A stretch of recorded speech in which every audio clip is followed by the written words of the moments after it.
안녕하세요. 토요미스테리 디바달리아입니다. 2015년 4월 미국의 미제 사건을 다루는 TV 프로그램 콜드 저스티스에 4년 전에 발생한 한 실종 사건이 방영되었습니다. 참고로 이 방송이 굉장히 유명하다고 해요. 이 프로그램은 2011년 10월 24일에 실종된 마리 칼슨에 대한 이야기를 다루고 있었는데 4년간 답보 상태에 빠져있던 이 사건이 프로그램 방영 이후 불과 한 달 만에 용의자를 체포하게 됩니다. 근데 경찰도 체포 못했던 범인을 프로그램 덕분에 체포한 거 보면 이 방송의 힘이 정말 큽니다. 어쨌든 피해자는 마리 칼슨이라는 여성인데 그녀는 필리핀계 미국인이었습니다. 마리의 어린 시절은 결코 순탄치 않았어요. 그녀는 1974년 필리핀에서 태어나 10년간 홀어머니 아래에서 자랐는데요. 어린 시절 아버지가 누군지 알지 못했다고 합니다. 근데 마리가 10살이 되었을 때 한 미국 군인 남성이 그녀를 찾아왔습니다. 그녀는 어머니의 권유에 의해서 그 남성을 따라 미국으로 이주하게 되죠. 그는 마리의 아버지였습니다. 그녀는 그 남성이 아버지라는 사실을 몇 년 후에 알게 되었다고 합니다. 마리는 아버지의 가족들과 함께 살게 되었지만 그녀에게 사랑을 주는 사람은 아무도 없었죠. 20대 후반 마리는 처음으로 자신에게 온전한 사랑을 준 남성 제프 칼슨과 결혼을 하게 됩니다. 그녀는 제프와의 사이에서 파리스 칼슨이라는 예쁜 딸을 낳고 행복한 생활을 하게 되죠. 하지만 마리의 행복은 오래가지 못했습니다. 왜냐면 그녀는 어린 시절부터 모험을 즐기고 틈만 나면 여행을 떠나는 것을 좋아했어요. 그런 자유로운 성향은 결혼하고 아이를 낳은 후에도 자연스럽게 이어졌죠. 종종 가족들에게도 연락하지 않고 며칠간 떠나곤 했습니다. 이 반복되는 상황에 제프는 점점 지쳐갔지만 그럼에도 그는 여전히 마리를 사랑했습니다. 하지만 마리는 좀처럼 결혼 생활에 정착하지 못합니다. 그녀의 마음속에는 자신의 꿈을 찾고 싶다는 열망이 가득했거든요. 결국 마리는 제프와의 이혼을 결정하게 되죠. 제프는 아내를 사랑하지만 그녀가 자신의 길을 가고 싶다는 말에 마리를 존중해 주기로 했습니다. 그런데요, 이 두 사람 사이에는 어린 딸 파리스가 있죠. 엄마 마리는 딸을 자신이 데려가서 키우고 싶어 했습니다. 하지만 제프는 그것만은 허락해 줄 수가 없었어요. 그의 입장에서는 다 이해하고 양보했으니까요. 그래서 결국 두 사람은 양육권을 위해 싸워야 했습니다. 하지만 마리는 어느 순간 현실적으로 생각이 들었습니다. 여행을 좋아하는 자신의 성격상 딸을 제대로 양육하기 힘들 거라고요. 자신이 없는 거예요. 그래서 제프에게 보내기로 결정합니다. 두 사람은 이혼 후에도 종종 연락을 하면서 좋은 관계를 유지했습니다. 딸 파리스 또한 엄마가 보고 싶을 땐 언제든 마리에게 전화를 걸었고 자주 만남을 가지곤 했어요. 제프와 이혼한 뒤 마리는 오랫동안 마음속에 품어왔던 꿈을 이루기 위해 한 걸음씩 나아가기 시작했습니다. 바로 FBI가 되는 거였죠. 그는 대학에 들어가 형사사법학 학위를 받고 보안관이 되기 위해 열심히 노력했습니다. 하지만 이 계획과는 달리 일이 잘 풀리지 않는 거예요. 열심히 도전했지만 제대로 된 성과를 내지 못했습니다.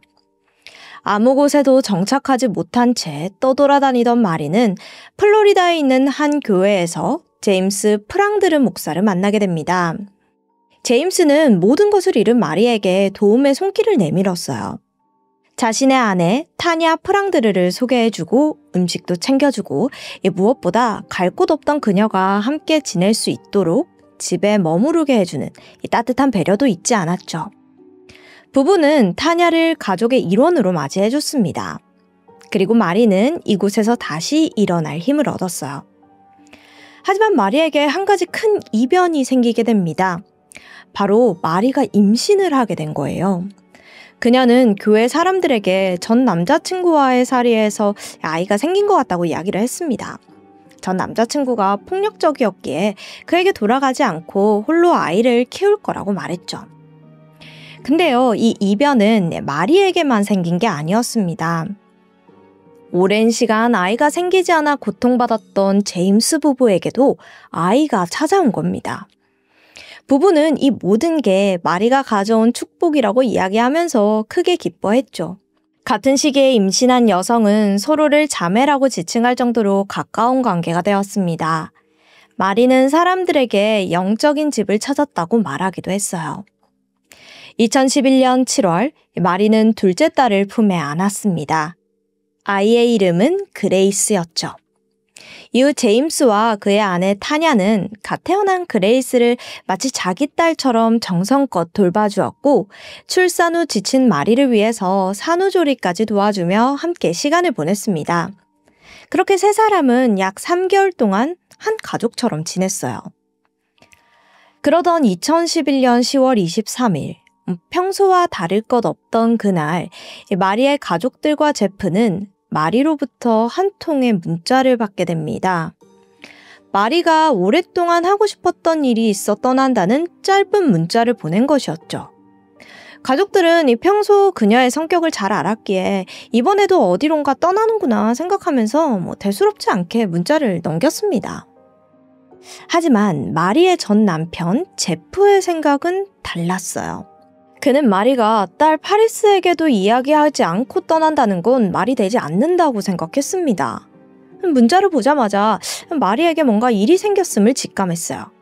그래서 수차례 그녀에게 연락했지만 그 문자 메시지 이후 그 어떠한 연락도 닿질 않았죠. 그래서 제프는 바로 다음 날인 10월 24일 마리의 실종 신고를 접수했습니다. 경찰들은 가장 먼저 마리와 함께 살았던 이 프랑드르 부부의 집을 방문했어요. 그녀가 실종되었다면 부부가 모를 리가 없겠죠. 이 두 사람은 경찰들에게 마리가 갑자기 아이와 집을 버리고 마을을 떠났다고 이야기를 했습니다. 23일 타냐는 이 교회에 있다가 그레이스를 데리고 쇼핑을 다녀왔다고 합니다. 그때 제임스와 마리는 집에 남아 있었죠. 시간이 조금 지나서 제임스는 마리가 잠든 것을 확인한 후 자신은 아내 타냐와 이 마리의 딸 그레이스를 데리러 쇼핑몰로 향했다고 합니다. 그리고 몇 분 후 부부가 집에 돌아왔을 때 마리는 이미 사라져 있었대요.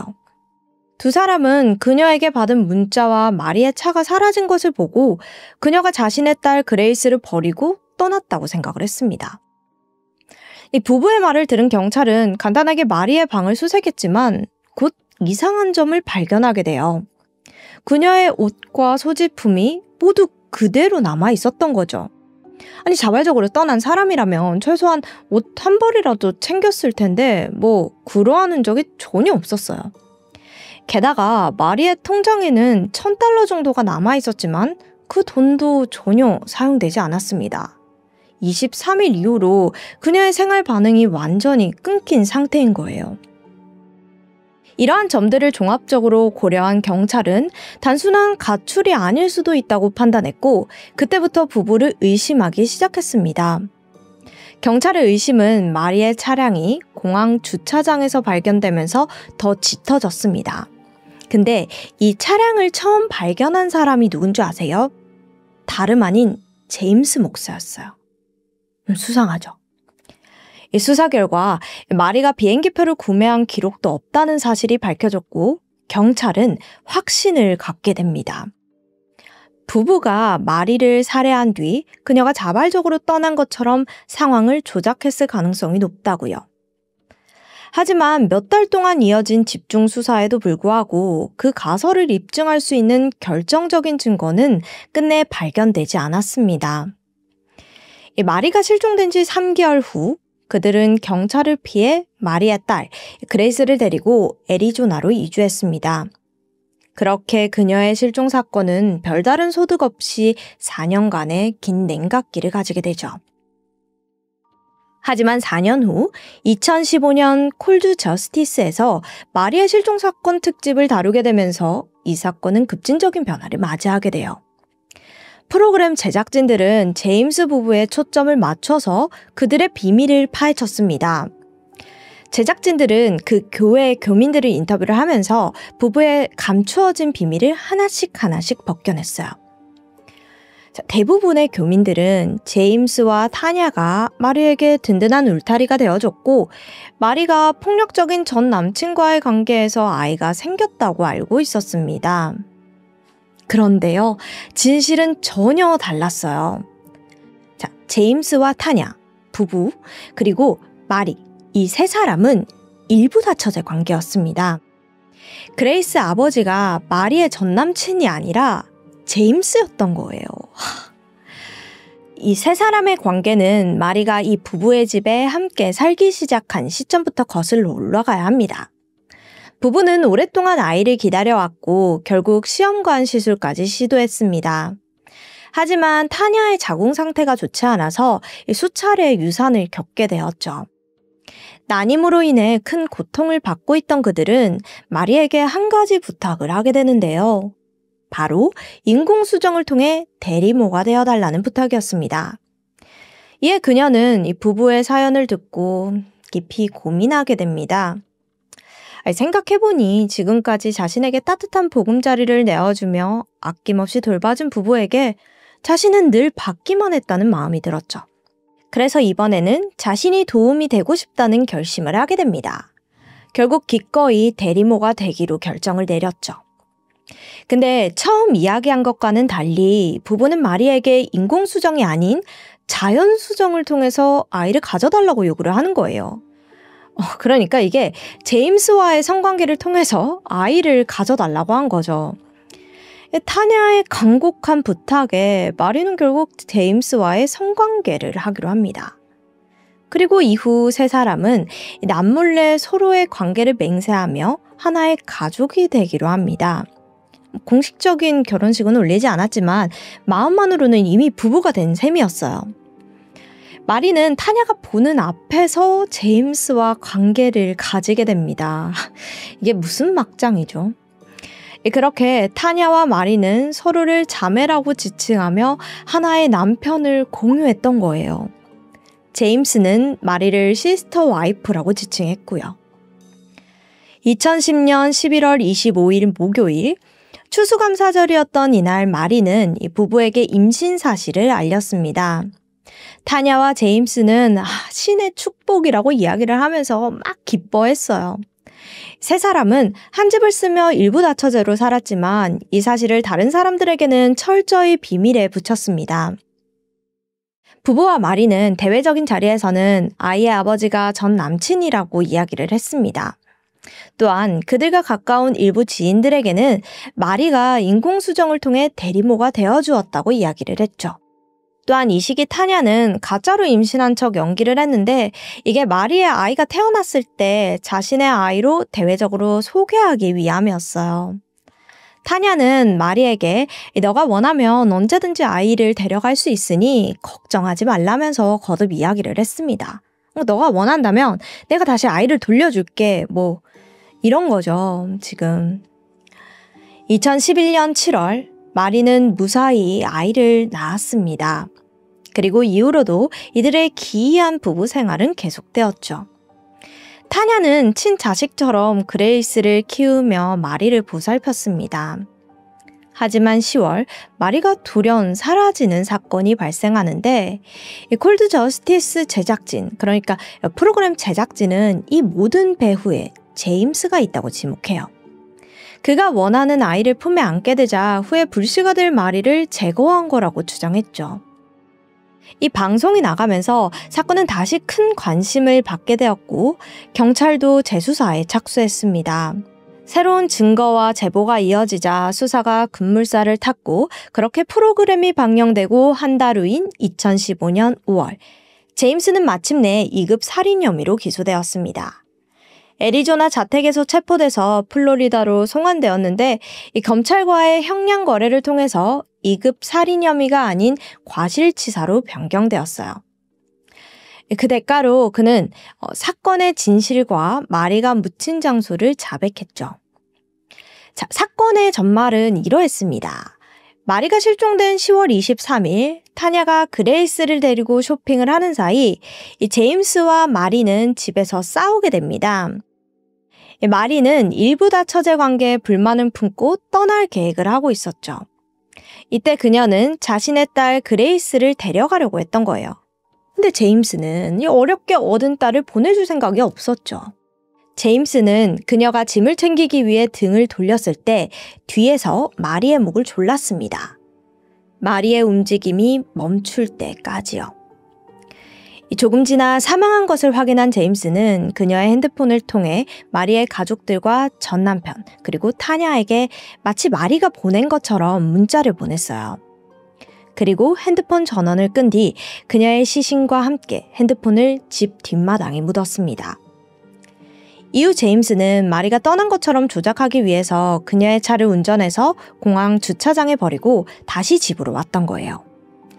그렇게 모든 흔적을 지우고 난 후에 쇼핑몰로 향했죠. 아내와 그레이스를 데리러요. 그렇게 제임스의 자백으로 마리의 시신은 4년 만에 수습이 되었습니다. 그는 형량거래를 대가로 과실치사 최고형인 15년형을 선고받았습니다. 그리고 타냐는 이 살인사건과는 무고하다는 판결을 받았죠. 자, 그런데 법정에서 이 사건은 양육권 문제가 조금 복잡해요. 마리의 딸 그레이스를 두고 그녀의 가족들과 타냐 사이에 양육권 분쟁이 벌어진 겁니다. 마리의 가족들은 어머니를 죽인 가족에게 아이를 맡길 수 없다며 강하게 반발했죠. 하지만 문제가 된 건 마리가 발견되기 2년 전 제임스가 이미 마리의 친권을 종료시키는 소송을 제기했고 그 소송이 받아들여졌다는 점이었습니다. 실종이 되고 4년 후인 지금에서야 마리가 살해당했다는 게 밝혀졌으니까요. 당시 재판부는 마리가 자녀를 버리고 떠난 것으로 판단을 해서 친권을 박탈하고 그레이스의 양육권을 타냐에게 넘긴 상태였던 겁니다. 더욱이 제임스의 재판 과정에서 타냐는 마리의 실종 및 살인사건과는 전혀 관련이 없는 것으로 법적으로 판명이 되었기 때문에 타냐의 양육권을 철회할 법적 근거도 없는 상황이었죠. 결국 어떻게 되었을까요? 안타깝게도 마리의 가족들은 양육권 다툼에서 패배하게 됩니다. 그리고 현재 그레이스는 타냐와 함께 애리조나에서 살고 있는 것으로 알려져 있습니다. 제임스의 재판 이후 타냐는 눈에 띄지 않게 지내고 있어 최근 그녀의 행방에 대해서는 알려진 사실이 없다고 하네요. 지금까지 토요미스테리 디바달리아였습니다. 안녕하세요. 토요미스테리 디바달리아입니다. 카멜레온은 주변 환경에 따라 피부색을 자유자재로 변화시키는 걸로 유명하죠. 오늘의 이야기는 다양한 가명을 써가면서 수많은 여성들을 살해한 남자, 그래서 일명 카멜레온 살인마로 불리는 범인에 관한 이야기입니다. 그럼 오늘의 이야기 시작해볼게요. 미국 뉴햄프셔주에 위치한 베어브룩 주립공원. 이곳은 많은 사람들이 캠핑이나 하이킹, 수영, 낚시 등 다양한 취미를 즐길 수 있는 뉴햄프셔주의 가장 큰 공원이에요. 1985년 이곳의 11살 소녀 제시 모고는 친구들과 함께 숨바꼭질 놀이를 하고 있었습니다. 숨을 곳을 찾던 제시는 우연히 산책로를 벗어나게 되는데 그곳에서 버려진 큰 드럼통 하나를 발견합니다. 보니까 몇 년간 사람의 손을 타지 않은 듯 낡고 녹슨 모습이었어요. 순간 제시는 이 안에 보물이 숨겨져 있을 것만 같아서 두근거렸죠. 왜 11살 아이면 그런 상상 많이 하잖아요. 동화 속 주인공이 되어서 상자나 어떤 통 같은 거 보면 안에 특별한 게 있을 것 같다는 생각이요. 소녀는 친구들을 불렀어요. 얘들아, 여기 뭔가 있어. 일로 와봐. 하나 둘씩 모인 친구들은 다 함께 이 드럼통 뚜껑을 열게 됩니다. 그 순간 안에서 코를 찌르는 정체모를 악취가 풍겨나오는 거예요. 겁먹은 아이들은 냅다 드럼통을 쓰러뜨린 채 도망치게 되죠. 그렇게 이 드럼통은 쓰러진 상태로 몇 달이 흐릅니다. 그러다가 1985년 11월 10일 한 사냥꾼이 공원을 방문했다가 문제의 드럼통을 우연히 발견했는데요. 궁금증에 안에 있는 내용물을 확인한 사냥꾼은 그 자리에서 주저앉고 맙니다. 그는 흥분한 상태로 다급히 경찰에 전화를 걸었죠. 저 지금 베어브룩 주립공원인데요. 여기 사람의 뼈가 있는 것 같아요. 신고를 받고 출동한 경찰은 사냥꾼의 말처럼 이 드럼통 안에서 사람의 뼈를 발견하게 됩니다. 그런데 이 뼈는 한 사람 것의 뼈가 아니었어요. 이게 한눈에 봐도 크기가 다른 두 사람의 뼈가 섞여 있었습니다. 부검 결과 성인 여성과 어린 여자아이의 시신으로 확인이 되는데 이 두 시신 모두 머리에 심한 부상을 입고 살해당한 것으로 판단됩니다. 경찰은 피해자 신원을 파악하기 위해서 이 실종자 대조 작업을 이어갔지만 이 도무지 답을 찾지 못해요. 그렇게 한 달, 두 달, 한 해가 넘어가자 수사는 진전 없이 힘을 잃고 말았습니다. 그렇게 주립공원 드럼통 살인 사건은 미제로 영영 묻히는 것 같았죠. 하지만 무려 15년이 흐른 2000년, 이 놀라운 신고 전화 한 통이 걸려옵니다. 1985년에 이어서 2000년에 또다시 이 동일한 주립공원에서 이번에도 드럼통에 담긴 시신이 발견된 거예요. 게다가 피해자도 2명이었습니다. 경찰 확인 결과 둘 다 어린 여자아이로 추정이 되었고 저번과 마찬가지로 두개골에 심한 골절이 발견되었어요. 근데 보니까 죽은 지 상당히 오랜 시간이 지났어요. 이때 경찰은 놀라운 사실을 알아냅니다. 앞서 드럼통에서 나온 성인 여성과 여자아이였잖아요. 근데 15년 만에 발견된 또 다른 드럼통에서도 두 여자아이들이 그들과 비슷한 시기에 동일범에게 살해된 것으로 추정이 되는 거죠. 참고로 두 번째 드럼통은 과거 1985년 당시에도 거기에 있었던 것 같은데요. 그때 미처 수색을 못한 겁니다. 자, 이젠 그때와 달리 DNA 분석 기술이 발전을 하면서 죽은 이가 누군지 식별할 가능성이 더 높아졌겠죠. 그래서 경찰들도 이번에야말로 신원과 범인을 꼭 밝혀내겠다 다짐했습니다. 그렇게 손꼽아 기다리던 DNA 확인 결과가 나왔는데 내용은 더 충격적이었죠. 내구의 시신 중에 3사람은 가족관계로 드러납니다. 잠시 신원을 먼저 확인하자면 첫 번째 드럼통에서 성인 여성 1명, 그리고 9세에서 11세로 추정되는 여자아이 1명이 있었어요.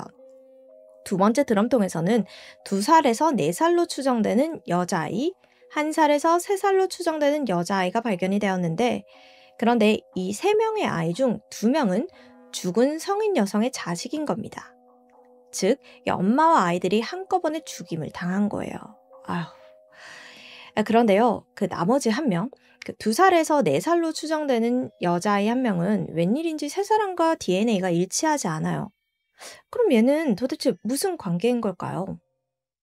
어쨌든 경찰들은 실종자 데이터베이스를 바탕으로 피해자 신원을 조사했고요. 뼈를 기반으로 몽타주를 그려서 배포합니다. 하지만 이번에도 실패했어요. 아니 근데 죽은 지 15년이나 지났는데 어떻게 실종 신고가 한 명도 안 돼 있는 거죠? 너무 이상해요. 결국 또다시 두 사건 모두 미궁에 빠집니다. 하지만 아직 끝은 아니에요. 영구 미제로 남을 뻔했던 이 사건은 2017년 새로운 국면으로 접어듭니다. 그 전환점은 너무나도 생뚱맞게 한 여성이 자신의 가족을 찾는 과정에서 시작이 되는데요. 그때로부터 10년 전인 2007년, 보스턴에 살던 여성 리사는 어릴 때 자신을 버린 친부모를 찾기 위해 조사를 의뢰했습니다. 이 기억이 나는 바로는 어릴 적 친아버지 커티스 킴볼에게 버림을 받았고 친어머니는 누군지 모른다고 해요. 일단 리사의 아버지 커티스 킴볼, 그는 1986년 1월에 캘리포니아 스콧에 있는 한 RV파크에서 일한 자벽부였습니다. 여기가 캠핑장인데요. 이 시기 커티스는 5살 난 딸 리사와 함께 머물다가 어느 날 갑자기 딸을 캠핑장에 홀로 남겨두고 사라졌습니다. 이건 명백한 범죄죠. 이거 아동 방치요. 그래서 경찰들은 그를 체포하기 위해서 지문을 채취했지만 이상하게도 아무런 정보가 나오지 않는 거예요. 마치 이 세상에 존재하지 않는 사람처럼요. 결국 경찰은 커티스를 추적하는 데 실패했고 리사는 위탁 가정에 맡겨집니다. 그러다 아버지의 행방이 파악된 건 리사가 유기된 날로부터 2년이 지난 시점이었는데요. 이번에는 제럴드 모커만이라는 남성이 도난 차량을 운전하다가 체포가 돼요. 경찰이 그의 지문을 확인한 결과 사실 제럴드가 커티스와 동일 인물인 게 드러납니다. 이게 무슨 상황이냐면요. 집딸 리사 유기한 후에 이름 바꿔서 살고 있었던 거죠. 경찰이 바로 체포했고 그는 1989년 아동 유기 혐의로 징역 3년을 선고받고 옥살이를 합니다. 그 이후에 감옥에 나와서는 아버지가 어떻게 지내는지 리사는 전혀 모른 채 살고 있었죠. 그런데 놀랍게도 이후 커티스는 한국인 관련 범죄도 연루됩니다. 2003년 한국계 미국인 전운순 씨를 살해한 혐의로 또 감옥살이를 하게 돼요. 이번에는 15년간 가석방 없는 종신형을 선고받았고요. 이게 또 어떻게 된 거냐면 그가 아동 유기 혐의 징역을 마치고 나왔어요. 근데 또 이름을 바꿉니다. 이번에는 레리 배너였어요. 새로운 신분으로 살던 어느 날 우연히 지인 파티에서 전운순 씨를 만나 사랑에 빠졌고요. 이 두 사람은 2001년 비공식 결혼식을 올립니다. 근데 다음해 6월에 전 씨가 갑작스럽게 실종이 된 거예요. 당장 가족들은 남편 레리를 의심했죠. 경찰들 또한 실종 사건이 발생했을 경우 우선적으로 가족들의 알리바이를 확인하기 때문에 확인 절차상 레리의 지문을 채취해야겠죠? 그런데 어라? 얘 뭐야? 얘 커티스잖아? 게다가 아동 유기 혐의까지 있네? 즉각 경찰들은 그를 강하게 의심하기 시작했습니다. 아무래도 전과자니까 이번에도 아내 전은순 씨를 어찌했을지 모르니까요. 곧장 경찰들은 집을 수색했고 바로 여기서 차고 한 구석에 고양이 모래가 가득 쌓여 있는 걸 발견합니다. 이 모래가 좀 이상하게 막 쌓여 있었어요. 수상하게 생각한 경찰들은 모래를 걷어냈죠? 그랬더니 안에는 전운순 씨의 시신이 들어있었습니다. 머리가 심하게 손상되어 있더라고요. 게다가 이 시신이 모래 속에 유기가 되면서 미라화된 상태였어요. 이렇듯 범죄가 명확하게 드러나면서 커티스는 이번에도 감옥살이를 하게 됩니다. 아주 풀어주면 범죄를 저지르는 게 무한 반복이에요. 한편 이 모든 걸 전해드린 리사는 큰 충격을 받게 됩니다. 내 아버지가 여러 개 이름 갖고 있고 심지어 살인을 저지른 전과자라니 그 사실을 쉽게 받아들이기가 힘들었어요. 어쨌든 친자 확인을 원했던 리사의 요청에 따라 그녀와 커티스의 DNA가 비교가 되는데 여기서 또 한 번의 반전이 있어요. 세상에나 여태까지 친아버지가 자기를 버린 줄 알았는데 커티스가 리사의 친부모가 아니었던 겁니다. 아니 그럼 대체 리사는 어디서 데려온 거고 왜 함께 있었던 걸까요? 리사는 머리가 더 복잡해졌고 그 의문을 풀기 위해서 커티스에게 면회를 신청했지만 그는 만남을 거부합니다. 물론 경찰도 물었죠. 근데 아이에게 상처 줄 수 없다 이러면서 끝까지 리사의 친가족이 누구인지 말하지 않는 거죠. 아니 근데 벌써 상처 다 줘놓고 이게 무슨 말이에요. 결국 별 진전 없이 시간만 흐르게 됩니다. 그러다가 2010년 12월 28일 커티스가 67세의 나이로 교도소에서 폐암으로 사망하게 되면서 사건은 더욱 미궁에 빠지는데요. 그의 죽음 이후로도 리사는 이 친부모를 찾기 위한 과정을 멈추지 않았죠. 오히려 커티스가 가족이 아니라는 사실을 알게 되어서 친부모를 찾는 일이 더 간절해졌습니다. 동시에 시간이 가면서 DNA 유전자 서비스가 더 발전하잖아요. 리사의 간절함과 과학의 발전으로 인해 마침내 리사는 그토록 원하던 결실에 가까워집니다. 리사의 스토리를 딱하게 여긴 한 학자가 그녀의 DNA를 이용해서 가족 설계도를 역설계하는 일을 도전한 건데요. 이게 되게 복잡한 일이래요. 하지만 학자는 드디어 리사의 어머니를 찾아냈습니다. 그녀는 지난 1981년에 실종된 데니스 보딘이라는 여성이에요. 리사의 원래 이름도 다윈 보딘이었고요. 이제 진짜 이름을 찾았으니까 리사가 아니라 다윈이라고 부를게요. 엄마가 다윈을 혼자 키우고 있었는데 이때 남자친구가 생긴 거예요. 그 남자 이름이 밥 에반스였어요. 이 이름 중요합니다. 꼭 기억하세요. 그러다 엄마는 돌연 1981년 6개월 된 딸을 데리고 추수감사절 이후 갑자기 사라졌습니다. 연기처럼요. 실종 당시 엄마와 그녀의 남자친구 밥 에반스가 함께 있었던 걸로 확인이 돼요. 근데 문제가 있었어요. 당시 가족들은 이들이 경제적인 어려움을 견디다 못해 도망간 거라고 여겼던 거죠. 그러니 따로 경찰에 신고를 하지 않았고요. 수사도 없었습니다. 그런데 여러분, 예상하셨나요? 네, 그 밥 에반스의 진짜 정체는 커티스였어요. 즉, 커티스가 모녀를 데리고 어디론가 사라졌고, 5년 뒤에 6살 된 딸만 데리고 있다가 그마저도 캠핑장에 버리고 떠난 거예요. 아니, 그럼 엄마 데니스는 어디에 있는 거죠? 이게 또 미궁입니다. 지금껏 실종 상태인데 아무도 신고를 안 했으니까요. 이 경찰은 밥이라고 불리던 커티스가 데니스를 살해한 후 아이만 데려간 것으로 추정을 했습니다. 그런데요, 이 모든 걸 알게 된 리사, 아니 다윈은요, 놀라서 쓰러질 지경이었죠. 생각해보세요. 평생을 친아버지라고 생각했던 남성이 알고 보니까 어머니를 살해한 살인마 납치범이라는데 큰 충격을 받죠. 그런데요, 여러분, 이 스토리가 여기서 끝이 아닙니다. 앞서 2건의 주립공원 미제 사건으로 스토리가 시작이 됐었잖아요. 이게 무슨 연관이 있었냐면요. 사실 엄마 데니스가 실종된 위치가 베어브룩 공원과 매우 가까웠던 겁니다. 또 사건이 발생한 시기도 유사했고요.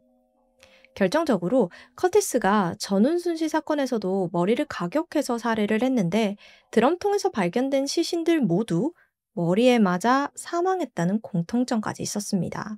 즉 형사는 이 사건들이 모두 같은 범인 커티스에 의해서 발생했다고 강하게 추정합니다. 그래서요, 이 당시 피해자들과 커티스의 DNA를 비교 분석해봤죠. 그랬더니 또 뒷목 잡는 결과가 나옵니다. 여러분, 기억하세요? 이 2번째 드럼통에서 발견된 신원모를 한 명의 여자아이의 시신, 나머지는 다 가족이고 한 명만 연관이 없었잖아요. 그 아이의 정체가 바로 커티스의 친딸이더라고요. 그럼 자기 친딸도 살해한 거예요. 근데 여기서 경찰은 또 벽에 부딪힙니다. 물론 범인으로 추정되는 커티스는 폐암으로 죽었죠. 근데 그의 진짜 이름이 과연 커티스일까요? 아닐 수도 있잖아요. 그래서 경찰은 커티스, 레리, 밥 에반스와 관련해서 남은 사진과 영상을 아예 언론에 대대적으로 공개를 합니다. 작은 단서라도 수집하려는 거였죠. 그리고 드디어 2달 뒤 전화가 걸려옵니다. 뭐라고 하냐면 자신은 테리 라스무스라는 남성의 아들인데 아무래도 자기 아버지 테리가 그 사진 속 인물인 것 같다는 거예요.